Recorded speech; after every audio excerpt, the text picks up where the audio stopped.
Assalamualaikum warahmatullahi wabarakatuh. Perkenalkan, nama saya Putri Desi Melasari, NIM U 2019-2058, Program Studi Ilmu Hadis, Fakultas Usuluddin Adab dan Humaniora. Di sini saya akan sedikit membahas mengenai amar dan nawahi, perintah dan larangan. Yang pertama, saya akan membahas mengenai amar atau perintah. Perintah atau amar merupakan perkataan meminta untuk mengerjakan dengan tanpa ulu dan istilah. Jadi syaratnya ulu yaitu orang yang memerintah itu harus tinggi posisinya daripada yang diperintahkan.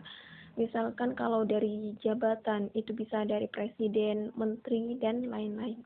Kemudian untuk istilah, Abu Hasan Al-Basri mensyaratkan istilah yaitu orang yang memerintah itu bersifat tinggi atau sombong dan lebih tinggi kedudukannya daripada yang diperintah. Nah, jadi kedudukan yang diperintah itu lebih rendah daripada yang memerintah, yang memberikan perintah. Nah, kemudian ulu itu sifatnya mutakallim, sedangkan istilah itu merupakan sifatnya kalam. Jadi ulu itu sifat dari orang yang berbicara, misalnya kedudukannya atau pribadinya. Kemudian kalau istilah itu sifat dari pembicaraannya, sifat dari perkataannya, apakah nada tinggi atau sombong. Kemudian bukti tidak disyaratkannya ulu dan istilah yaitu dalam firman Allah, "Famadza ta'murun", yang artinya apa yang kalian perintahkan. Jadi itu merupakan firman Allah dari kisah Fir'aun dan rombongannya. Fir'aun itu berkata, apa yang kalian perintahkan? Kemudian Allah itu menyebutkan anjuran pemuka-pemuka kaum Fir'aun itu dengan amar. Padahal mereka itu lebih rendah derajatnya daripada Fir'aun. Kemudian contoh amr yaitu firman Allah, dan dirikanlah sholat, wa aqimis sholat. Allah itu meminta kita untuk mengerjakan sholat. Kemudian sigot amr. Sigot amr merupakan sigot atau lafaz-lafaz yang secara asal cetaknya menunjukkan arti perintah atau asal perintah. Yang pertama yaitu sigot yang menunjukkan perintah. Yang pertama yaitu if'al, yang berarti berbuatlah. Contoh, aqimis sholah. Aqim adalah sigot amar yang karena aqim merupakan sigot yang menunjukkan perintah untuk melakukan lafaz sesudahnya, kalimat yang dicetak oleh orang Arab untuk menunjukkan perintah. Kemudian yang kedua, fi'il mudhari yang bersamaan dengan lam amar, litaf'al. Lam yang menunjukkan arti perintah, seperti firman Allah, liyunfik, bernafkahlah. Jadi fi'il mudhari yang berubah maknanya menjadi kata perintah disebabkan ada lam amar. Kemudian yang ketiga yaitu isim fi'il amar, fa'alu. Isim fi'il yang menunjukkan arti perintah, seperti perkataannya ulama, nazalun, yang bermakna inzil, yang artinya turunkanlah. Kata benda, kata kerja, yang kandungan maknanya itu menunjukkan perintah, ini namanya.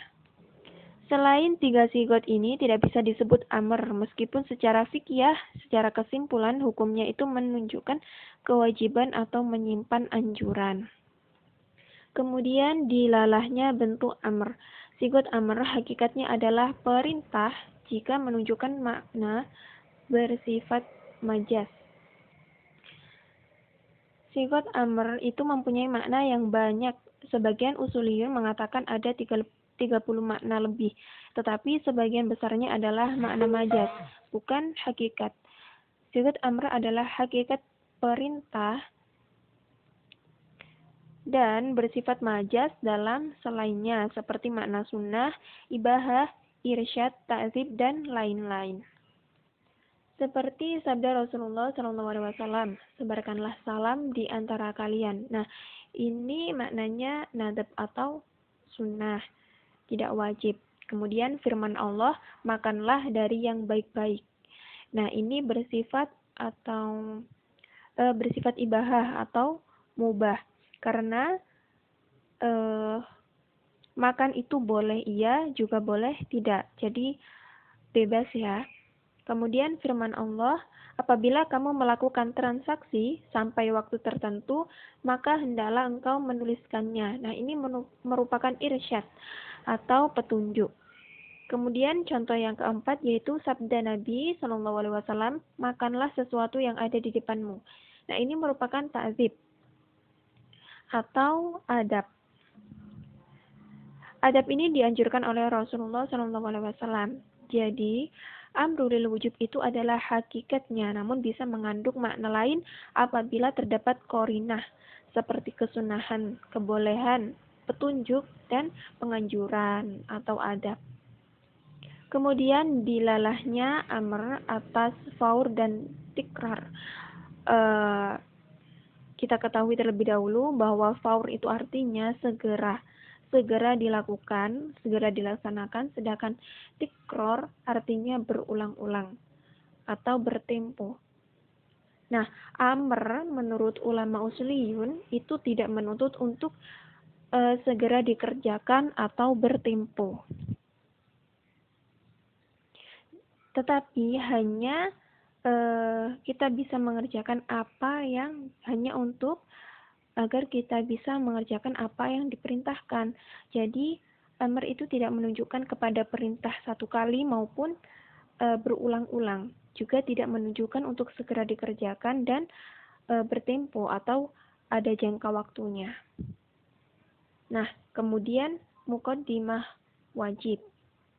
Apabila syari' memerintahkan kita untuk mengerjakan sesuatu, misalnya sholat, itu sebenarnya juga memerintahkan kita untuk mengerjakan sesuatu yang menyebabkan sahnya sholat, seperti wudhu, menghadap kiblat, dan lain-lain. Kemudian menutup kepala bagi wanita ketika sholat. Apabila diperintahkan seorang wanita untuk menutup kepalanya dalam sholat, maka dia juga harus menutup sebagian wajahnya sehingga yakin bahwa yang wajib juga dikerjakan seluruhnya atau sempurna. Nah, kemudian membasuh wajah dalam wudhu. Apabila seseorang sedang membasuh wajah dalam wudhu, maka dia harus melebihkan dengan membasahi sebagian kepala sehingga dia menjadi yakin bahwa dia sudah membasuh seluruh kepalanya. Nah, jadi ketika ada kewajiban, kita harus mengerjakan dengan melebihkan sehingga kita bisa yakin bahwa kewajiban itu sudah kita kerjakan secara sempurna. Kemudian perintah menunjukkan ijza. Perintah dalam sesuatu menunjukkan atas ijza atau sudah mencukupi. Apabila seorang mukallaf sudah mengerjakan apa yang diperintahkan baginya, maka dia sudah terlepas dari tanggungan dan pekerjaan itu sudah merupakan ijza, yaitu sudah mencukupi atau sudah memenuhi kewajiban. Jadi, setelah memenuhi kewajiban itu, kita bisa keluar dari tanggungan. Kemudian amr dengan ada dan qada. Jumhur usuliyun mengatakan bahwa amr itu ada, tepat pada waktunya.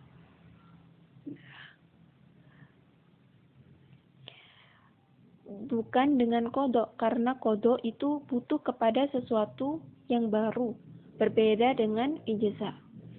Kemudian, perintah sesuatu ketika diperintahkan terdapat dorongan untuk mengerjakan hal tersebut. Jadi wazi atau dorongan adalah indikasi yang memalingkan makna wajib menjadi sunnah. Seperti sabda Rasulullah SAW, wahai kalian pemuda, apabila kamu sudah mampu atau berkecukupan, hendaklah kamu berkeluarga. Menikah itu tanpa disuruh menikah, orang-orang akan menikah Apabila ada dorongan yang membuat kita melakukan hal tersebut tanpa diperintah, maka indikasinya berubah yang awalnya wujud menjadi nadab atau sunnah. Kemudian perintah setelah adanya larangan. Perintah setelah adanya larangan ini memalingkan makna wajib menjadi mubah. Jadi ketika ada perintah dalam Al-Quran maupun hadis, kemudian kok ada ayat lagi yang melarangnya, maka hal tersebut hukumnya menjadi mubah, bukan wajib. Kemudian nawahi atau larangan.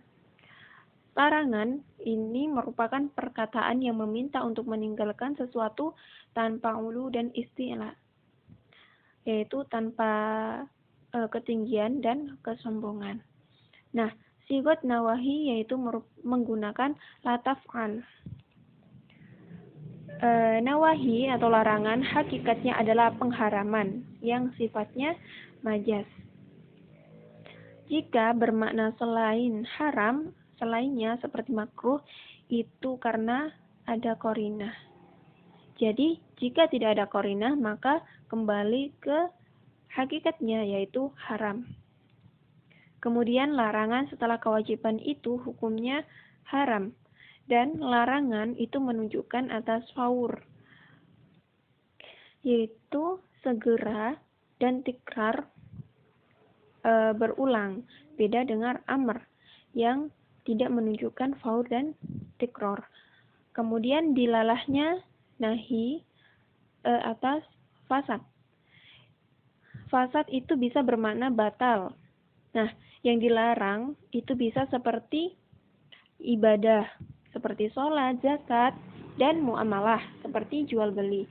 Apabila yang dilarang itu ibadah, maka ibadah atau muamalah, maka nawahi itu menunjukkan atas fasad atau batalnya pekerjaan tersebut. Apabila ada orang haid atau yang lainnya nifas selalu memaksakan untuk sholat dan puasa, maka sholat dan puasanya itu batal atau fasad. Karena perkara yang menyertainya seperti puasa pada hari Idul atau karena perkara yang menyertainya seperti puasa pada hari Idul Fitri dan Idul Adha dan sholat mutlak pada waktu-waktu yang makruh untuk melaksanakan sholat.